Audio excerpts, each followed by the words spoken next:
Bismillahirrahmanirrahim.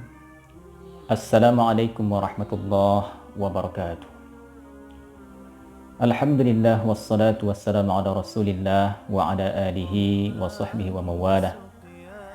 Saudara-saudaraku kaum muslimin dimanapun anda berada yang dimuliakan Allah subhanahu wa ta'ala, kembali pada pembahasan kita berkenaan dengan orang-orang yang mendapat pengakuan cinta dari Allah subhanahu wa ta'ala. Pada kesempatan yang baik ini, saudaraku yang dimuliakan Allah, kita akan membahas golongan yang ketiga yang mana mereka mendapat pengakuan cinta dari Allah Subhanahu wa taala. Golongan yang ketiga ini, saudaraku yang dimuliakan Allah, Allah Subhanahu wa taala sebutkan di dalam Al-Qur'an surat Ali Imran ayat 134. Allah Subhanahu wa taala berfirman, A'udzu billahi minasyaitonir rajim. Wallahu yuhibbul muhsinin. Dan Allah mencintai orang-orang yang berbuat ihsan, dan Allah mencintai orang-orang yang berbuat kebaikan. Saudaraku kaum muslimin dimanapun anda berada, para ulama memberikan penjelasan berkaitan tentang kalimat muhsinin di dalam ayat 134 surat Ali Imran ini. Di antaranya adalah apa yang diungkapkan oleh Syekh Muhammad Saleh Asy-Syawi. Beliau menyebutkan bahwa yang dimaksud kata muhsinin di sini menunjuk kepada dua perkara. Perkara yang pertama adalah muhsin, orang-orang yang berbuat kebaikan pada perkara-perkara ibadah kepada Allah Subhanahu wa taala. Di antaranya adalah kewajiban-kewajiban yang Allah Subhanahu wa taala perintahkan kepada orang beriman yang wajib dilaksanakan dan dikerjakan oleh orang-orang beriman, apakah itu salat, apakah itu zakat, apakah itu puasa yang sedang kita lakukan dan kerjakan dan lain sebagainya.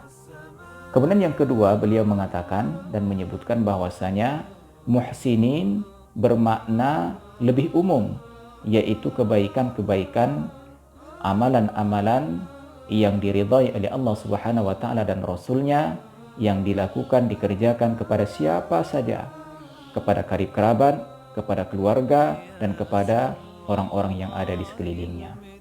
Maka kalau kita melihat surat Ali Imran ayat 134 ini, di antara kebaikan yang telah Allah Subhanahu wa taala sebutkan sebelumnya, Allah Subhanahu wa taala menyebutkan alladzina yunfiquna fis sarra'i wad dharra wal kadhimina al-ghaidha wal 'afiyana 'anil nas.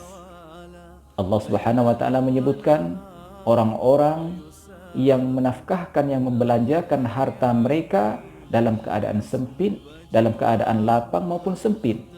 Wal kadhimina al-ghaidha, dan mereka yang menahan amarahnya, menahan emosinya, dan juga mereka yang memberikan maaf kepada orang-orang yang pernah menyakitinya. Ini adalah bagian daripada kebaikan-kebaikan yang bisa dilakukan oleh orang-orang yang beriman, sehingga ketika dia melakukan kebaikan-kebaikan ini, maka dia termasuk orang-orang muhsin, orang-orang yang berbuat kebajikan, yang berbuat kebaikan, dan insya Allah dia akan mendapatkan pengakuan cinta dari Allah Subhanahu wa taala. Saudaraku kaum muslimin, jamaah yang dimuliakan Allah dimanapun anda berada, maka momen Ramadan yang sedang kita laksanakan, yang sedang kita lalui dan jalani pada hari ini, dan insya Allah beberapa hari ke depan, kita jadikan kesempatan, peluang yang Allah berikan ini untuk menambah kebaikan-kebaikan, untuk membantu sesama kita, karib kerabat kita yang barangkali masih banyak di antara mereka yang membutuhkan bantuan-bantuan kita. Semoga kebaikan yang kita lakukan, baik yang sedang kita kerjakan maupun yang akan kita lakukan, hendaknya semuanya itu bernilai pahala dan diterima di sisi Allah Subhanahu wa taala. Kaum muslimin, hadirin saudara-saudaraku dimanapun Anda berada, demikian yang dapat disampaikan golongan yang ketiga, yang mana orang-orang muhsin mendapat pengakuan cinta dari Allah Subhanahu wa taala. Semoga bermanfaat. Billahi taufiq wal hidayah. Wassalamualaikum warahmatullahi wabarakatuh.